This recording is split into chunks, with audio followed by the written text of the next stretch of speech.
త్వరలో 3 రాజయోగాలు. ఏప్రిల్ 9 నుంచి ఈ రాశుల వారు చక్రం తిప్పుతారు. హిందూ నూతన సంవత్సరం ప్రారంభానికి ఇంకా సమయం ఉంది. ఏప్రిల్ 9న అంటే ఉగాది నాడు కొత్త ఏడాది ప్రారంభమవుతుంది.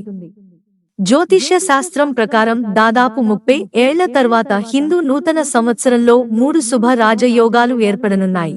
అమృత సిద్ధి యోగా, సర్వార్థ సిద్ధి యోగా, రాజయోగ శేష అనే 3 యోగాలు కొన్ని రాశులపై సానుకూల ప్రభావం చూపుతాయి.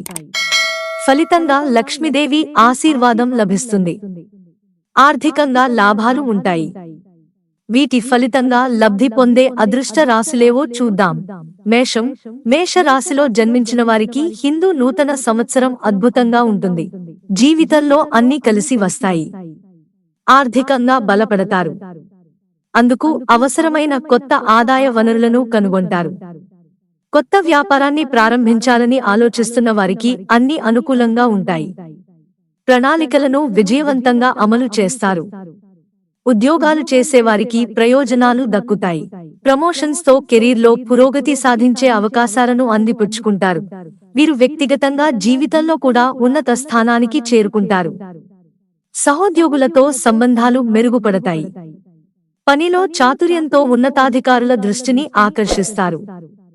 కుటుంబ సభ్యులతో సత్సంబంధాలు నెలకొంటాయి. పెళ్లి సంబంధాలు రావచ్చు. అన్నీ అనుకున్నట్లే కుదిరితే పెళ్లి కూడా జరగవచ్చు. వృషభం. వృషభ రాశి వారికి హిందూ నూతన సంవత్సరం చాలా శుభప్రదంగా ఉంటుంది. కెరీర్లో వృద్ధి సాధిస్తారు. వ్యాపారవేత్తలు కొత్త ఒప్పందాలను కుదుర్చుకుని వ్యాపారంలో అభివృద్ధి చెందుతారు. ఉద్యోగాలు చేసే వృషభ రాశి వారికి హిందూ కొత్త ఏడాది అనుకూలంగా ఉంటుంది. ప్రమోషన్స్ లభించవచ్చు. ఆర్థిక సమస్యల నుంచి గట్టెక్కుతారు. ఆర్థికంగా నిలదొక్కుకోవడానికి అవసరమైన అవకాశాలు లభిస్తాయి. అయితే వీరు ఆరోగ్యం విషయంలో జాగ్రత్తగా ఉండాలి. లేకపోతే అనారోగ్య సమస్యల బారిన పడే అవకాశం ఉంటుంది. ఏవైనా సమస్యలను గుర్తిస్తే వెంటనే వైద్యుడిని సంప్రదించాలి. లేకపోతే సమస్య తీవ్రమవుతుంది. విద్యార్థులకు మంచి జరుగుతుంది. పోటీ పరీక్షల్లో ఫలితాలు సానుకూలంగా ఉంటాయి. ఉద్యోగ అవకాశాలను అందిపుచ్చుకుంటారు. మకరం. హిందూ నూతన సంవత్సరం మకర రాశి వారికి కొత్త అవకాశాలను తెస్తుంది. సమాజంలో గౌరవ మర్యాదలు లభించేలా వారి వ్యవహార శైలి ఉంటుంది. వారి కుటుంబాల్లో ఆనందం, ప్రశాంతత వెల్లివిరుస్తుంది.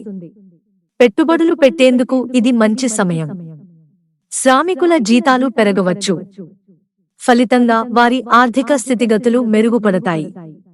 కొత్త వ్యక్తులతో సంబంధాలు ఏర్పడతాయి. ఇది ఉద్యోగ, వ్యాపార అవకాశాలకు దారితీయవచ్చు. హిందూ కొత్త సంవత్సరంలో కొత్త వాహనం లేదా ఆస్తిని కొనుగోలు చేసే అవకాశం ఉండవచ్చు. ఉద్యోగుల జీతాలు పెరిగే అవకాశం ఉంటుంది. వ్యక్తిగత జీవితం సంతృప్తికరంగా సాగుతుంది. కుటుంబ సభ్యుల సపోర్ట్ ఉంటుంది. వ్యాపారంలో రాణించడానికి పరిస్థితులు అనుకూలంగా ఉంటాయి. ఉద్యోగులు మంచి పనితీరు కనబర్చుతారు. ఫలితంగా ప్రమోషన్స్ లభించవచ్చు.